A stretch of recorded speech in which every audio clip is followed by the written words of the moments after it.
Nathan Steckel. Nice to meet you. Nathan Steckel. Nice to meet you. Adam. Nathan Steckel. Nice to meet you. Michael Braun. Adam. Good morning, Hazel. Nice to meet you. Michael Braun. Adam. Nice to meet you. Michael Braun. Nice to meet you. Welcome to Kilo.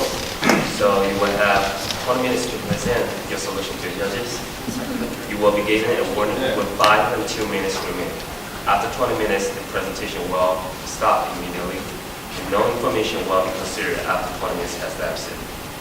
Following your presentation, there will be a 10-minute question and answer. You will be given a warning with 2 minutes remaining. The question and answer will be stopped after 10 minutes. You may start your presentation. Thank you.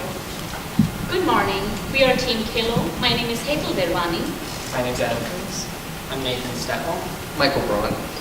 And we are here to present the Edward Jones case about who is the client of the future. Upon reviewing the case in detail, we identified 2 target markets, one being millennials and second being immigrant population, especially from Asian and Latin American countries. Talking about millennials in detail, born between 1980 to 1995, currently aged between 22 to 35. They make up about 83 million of people of population in USA and their investment potentials. Approximately 61% of the millennials have absolutely no exposure of online investment. From the remaining, about 33 millennials do invest. So why is there a gap? Why not more millennials are investing? What are they looking for? Based on we being millennials and our assumption, we are looking for non-traditional investment options to support our non-traditional way of living. Second category, immigrant population. Approximately 43 million immigrants make that population in the United States, assuming of which 33% are married, 33% single adults, and 33% youth. Narrowing it down further, let's say 50% of married and 50% of single adults are a potential investment population. But based on their different values and opinion about life and investment, and looking at Hofstede's index of uncertainty avoidance, long-term orientation, and less of indulgent criteria in mind, they have very different approach of investing compared to the Western countries. So where is the gap?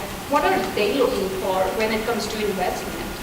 We say they're looking for financial stability for their family, second source of income to support their growing family, education or some sort of knowledge product to invest in the United States, and also building trust and faithful relationship with their advisors. So how do we give millennials and immigrant population what they're looking for? Adam will take it forward from here. So how do we tap into this next investor generation? The American demographic has changed drastically over the past 50 years. 82% of Americans and 70% of the international community all live in urban areas. Due to this, the traditional approach of Edward Jones of door-to-door is more difficult to be implemented in urban areas due to the different ways people live in the city and just the mass amount of people. So we suggest an online new investor entry program to reach greater demographics in urban areas. Online entry programs create opportunities for non-traditional groups to be involved. Through a tiered entry program, new clients can be introduced to the world of investing on a smaller scale. We didn't want to sacrifice the quality of the relationships and the community building aspect that Edward Jones uses, but we also realized that millennials and immigrants are more likely to find, they're harder to reach through just barriers, so through online they can be more accessible to investing. So through a mixture of online, they can still have the relationship with the financial advisor through the online portal, but they can have greater control of their account and more autonomy. Using the online trading program, both old and new clients could use it to manage stocks, bonds, mutual funds, and their ETFs, but we limited that excluding IRAs, Roth IRAs, and 401ks, and leaving more in-depth financial agreements to the only through the financial advisor. These orientation programs are a great opportunity for non-traditional investors that have a lower income level, and so we put a 50,000 cap on this orientation program, especially to market to people below that spectrum. So a millennial that has a smaller amount of money and an immigrant family that has a smaller amount of money can begin to invest and prepare for their future without having to have large amounts of money on hand. Just more in depth on the tiered system in general.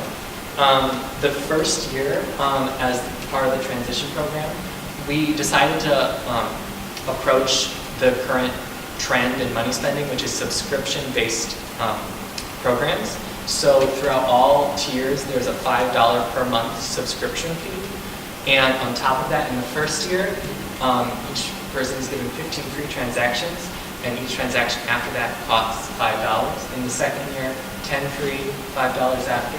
And then to transition them into the more stable Edward Jones account, in the third year, there's your free transactions end, and each one is $5. And then to transition them into a more commission-based price, in the 6th and 7th year, there's no free transactions, and you start paying 50% of the standard commission transaction fees.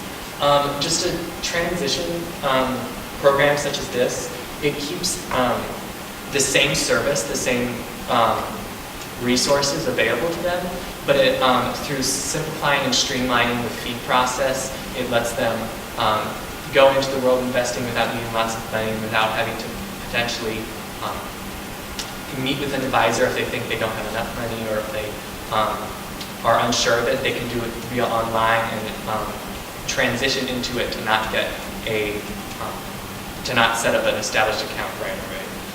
And through this streamlined process, and also through building a relationship with the advisor, that leads to long-term retainment, because they build trust in the company that's helping them grow in their investment and enter the investment community. So why would people use this program? The ease of entry. It takes down barriers when you can go online, you can find it yourself, you can work with an advisor and do it yourself. It's a lot easier to manage your money when you're the one making the decisions, and you have the wonderful advice of the financial advisor, but you have more autonomy in what you want to invest in. And due to the no minimum investment requirements, low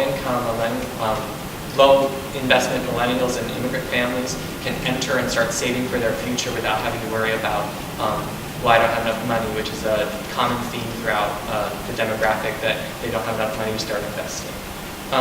The more economical approach of the streamlined fees makes it so there isn't complicated, oh, I have to pay a fee for this and a different fee for this, and they aren't sure of what they have to pay, and just having it be subscription-based and by transaction.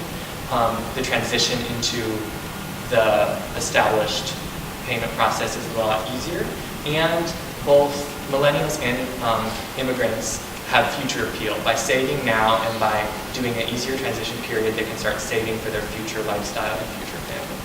Pass it to Nathan. Okay, so I'm going to talk about the financial justification. So on this chart, we have four separate lines here. And so down here, you'll see we have this 1%, 2%, 5%, and 8%. So as we talked about earlier, there's approximately 83 million millennials in the U.S., and about 61% either don't have an online account for trading, or they know about online trading and are open to using it. The rest of the percent are either not open or already use it. So we said out of that population, and then as we broke down the immigrant population earlier, we said we come up with a target audience of about 58 to 59 million people in the U.S. that we could target to start with this program. So this 1%, 2%, 5%, and 8% says this is how many people we think in the first year we can get out of that population.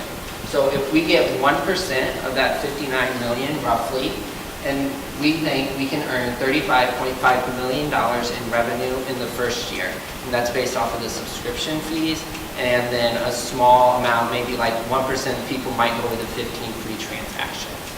So then in year 2, it increases a little bit, because now we have people in year 2 of the program, in year 1, and the fee structure slightly changes. A little more people might go over the transaction limit because it's down to 2 in that second tier.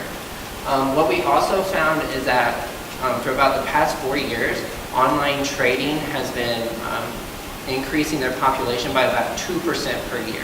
So for years 1 through 7, that's how this goes. It's increasing. The initial year, we say we get 1% of that population, and I'll explain that on the next slide. And then from years after that, we're just adding 2%. So if we start at 2%, you can see the revenue is higher. Obviously, 8% is a lot to get in 1 year, and so obviously your revenue is much higher. But we think that the 1% kind of in the first year is the most realistic, with 2% growth for the rest of the time. 1% gives you about 500,000 new accounts, roughly. Okay, so the cost you see here is currently Edward Jones doesn't have an online trading platform. So they have an online system for their clients to go check their accounts and to view account activity and statements, but there's no trading. However, we realize that the actual financial advisors are making trades.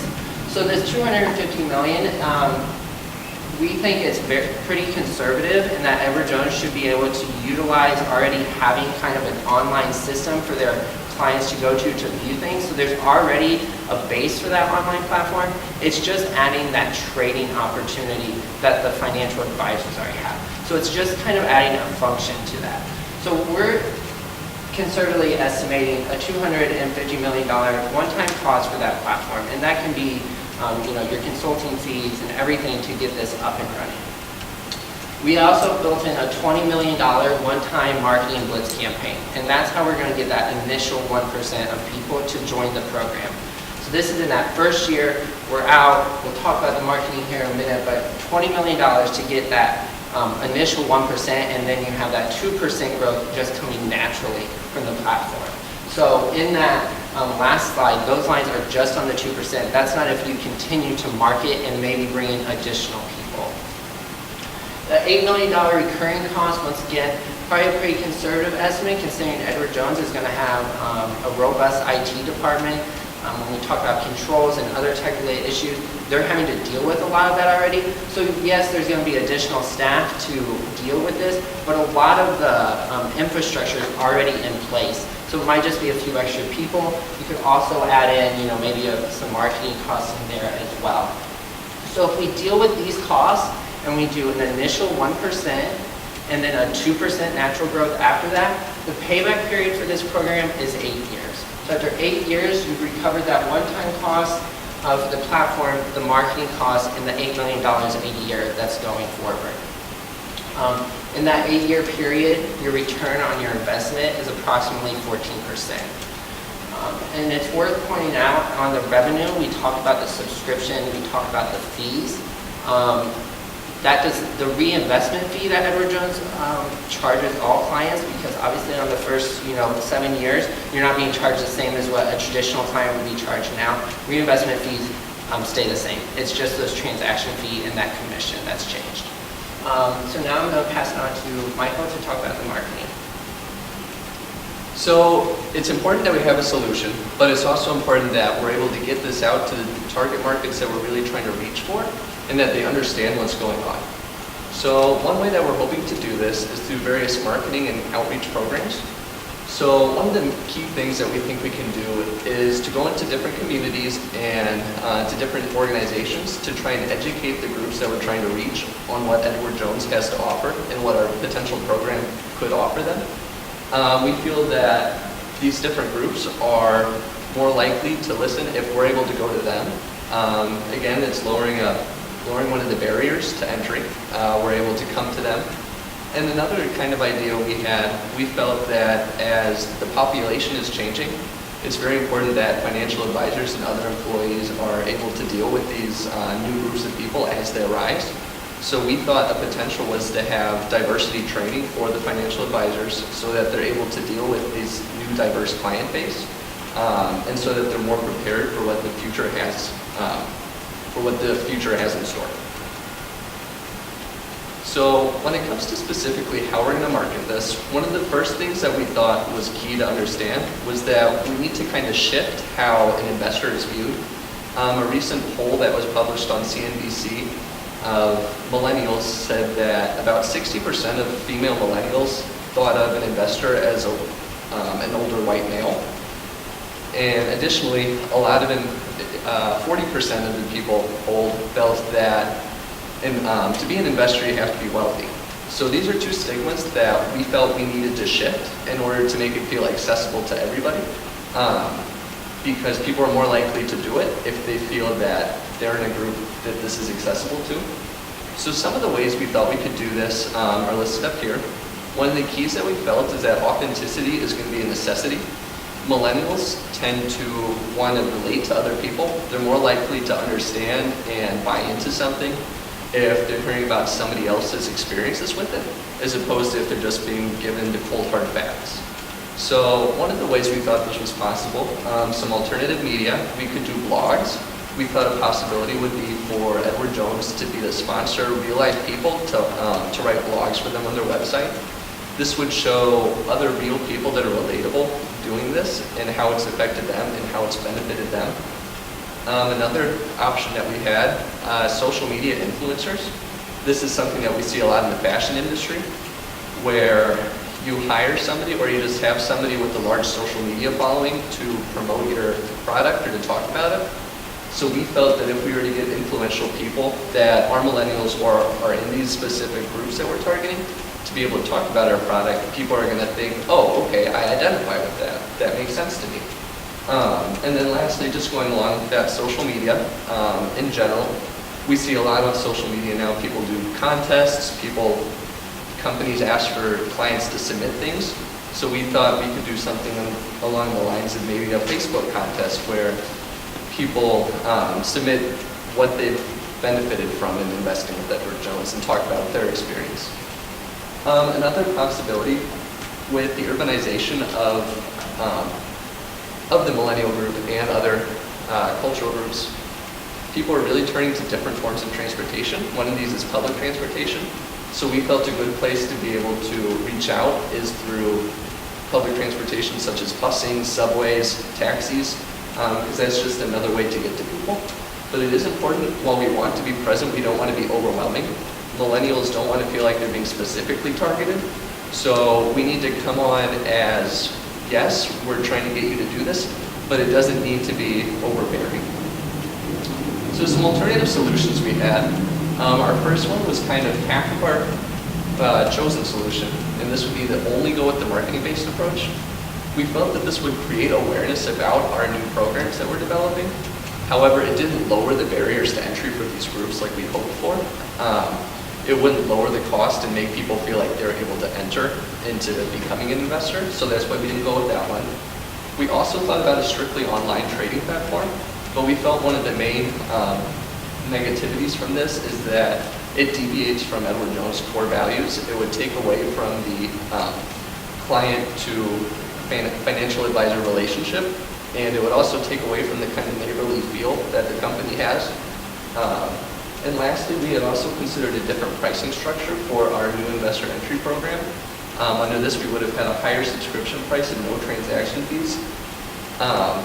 And the issue that we found with this is that it was going to be more costly than we would hope, and it wouldn't have encouraged as many investors to come in and buy into the company because it didn't lower the barriers, and it wasn't too different from the current plan that's going on. So in summary, we have developed online trading platform to attract millennials and immigrant crowd to Edward Jones. New investor entry program, which again caters to this specific crowd. And in process, we have tried to identify, try to attract, engage, serve, and retain this crowd of next generation of clients. Thank you. And now the floor is open for any question you may have.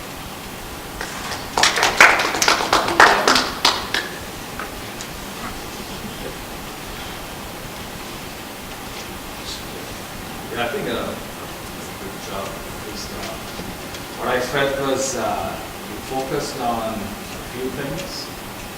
You tried to stick to that. Came out well, and also your slides, actually all in black and white. Just a few sort of catering to the key bullet points. That's a good thought process.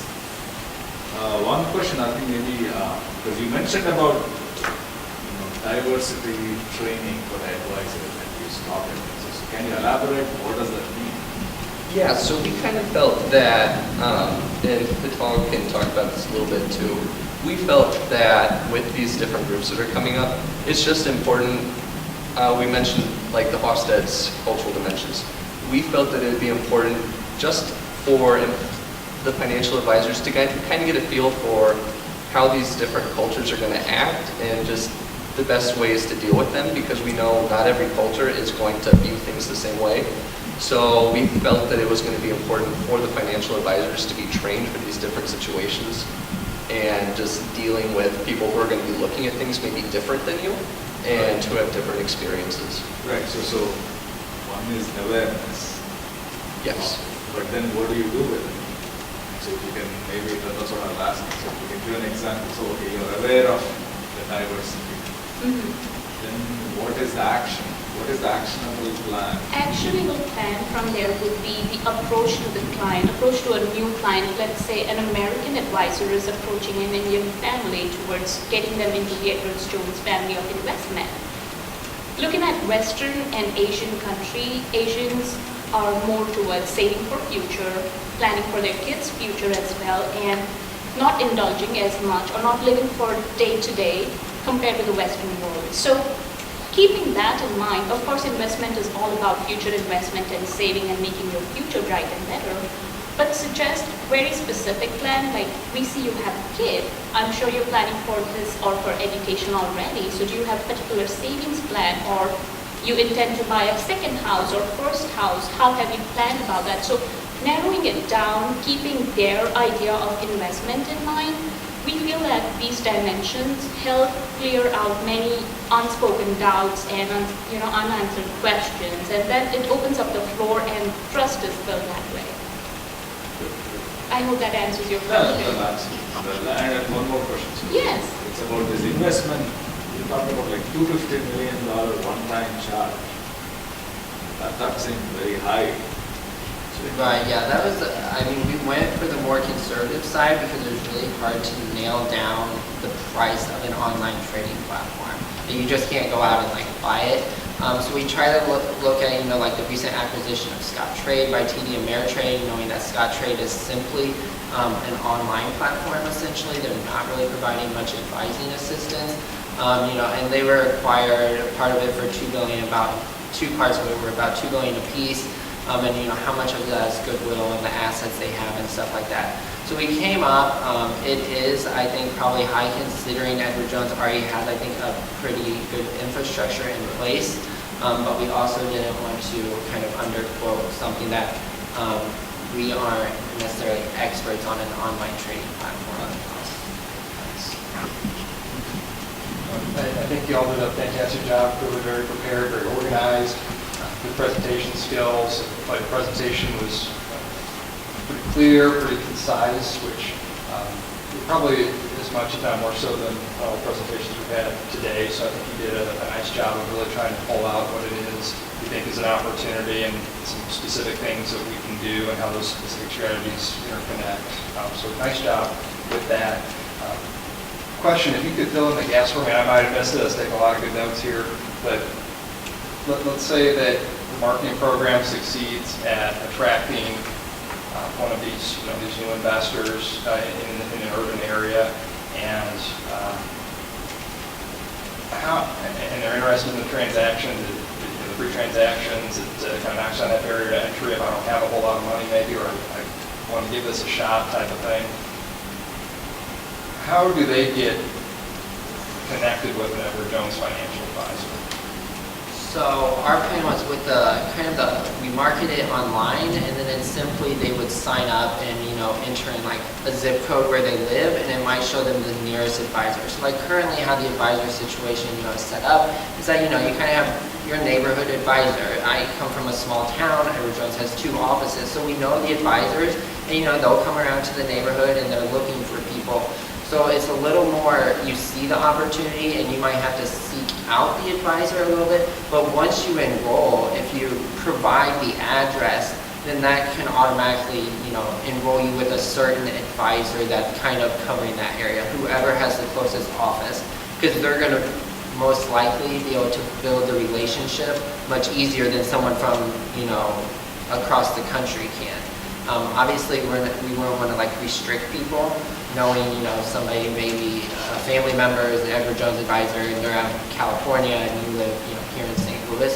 I mean, I think there would have to be an option where you could choose maybe your advisor, but if you have no clue, it would start off as just an online kind of pairing and somebody you could go to with advice, but it would also be on the advisor to reach out to that person to also give advice. They're still getting all the Edward Jones, the prospectuses, the research and everything sent to them. It's just we're lowering those fees so that people with less money aren't as scared about, I don't have enough to invest.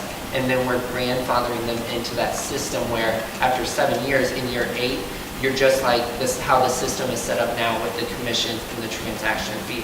We're just slowly introducing it to them, and hopefully in that 7 years they can build some wealth. They might have a more stable job if they're coming out of college, but the 7 years is for anybody that's new. Would it be required to work with a financial advisor before they could start placing trades for a opening account? I don't think we would say they are required to work with one, because part of it is millennials may want to have a little more autonomy. I know, me personally, I consider myself pretty financial literate. I don't consult an advisor, but I do make my own trades based on the information that I have and that I do my own research. So I wouldn't necessarily want to force somebody who might think they can go at it alone. However, I think most people in the U.S. probably won't feel comfortable necessarily going out and making their own investments, and that they would seek out the advice, or at least they would start getting some of the research from the advisor, and then the advisor can do follow-ups. But I don't think we would want to require them to go and meet with the advisor. It's an interesting thought process, because it really challenges Edward Jones, who we believe we are, a lot of our values as far as the value that we add is that we're going to work with you personally to understand what's most important to you. We have an established process to identify tailored solutions that help you reach your goals, and that we're going to partner together for the rest of your life to keep you on track. So that conflicts, I think, with the idea of a subscription and with the idea of this is what Edward Jones is and what we have to offer. So I'm curious, did you, through your research, find that do millennials or even folks in these urban settings, do they value those things to where we would want to still, almost require them to meet with an advisor, or maybe connect them with an advisor before they would start opening an Edward Jones account and trying to plan on their own? Just through research, we found that 87% of Americans are online and 90% of millennials are online. So while they might value face-to-face interaction, it's just the standard that they are more connected and express better online.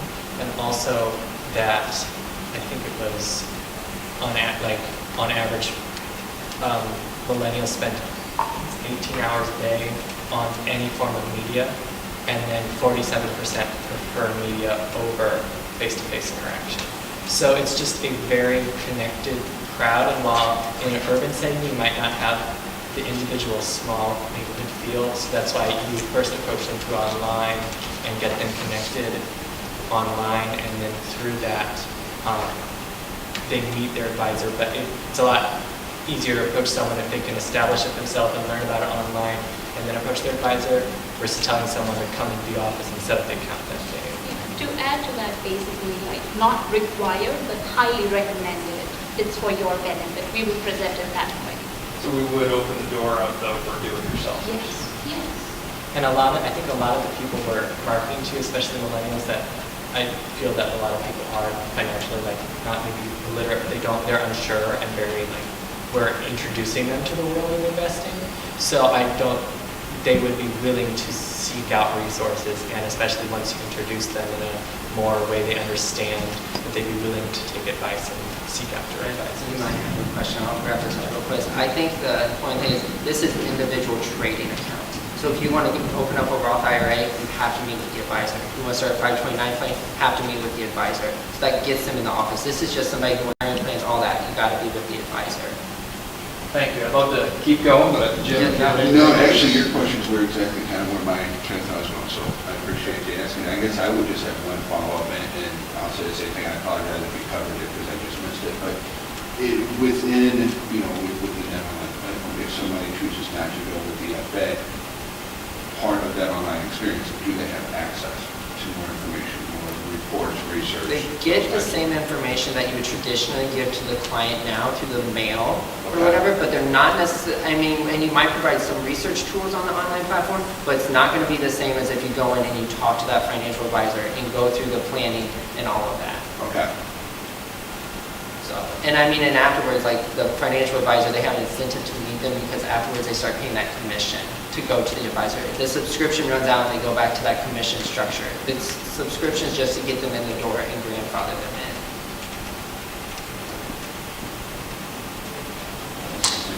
Thank you.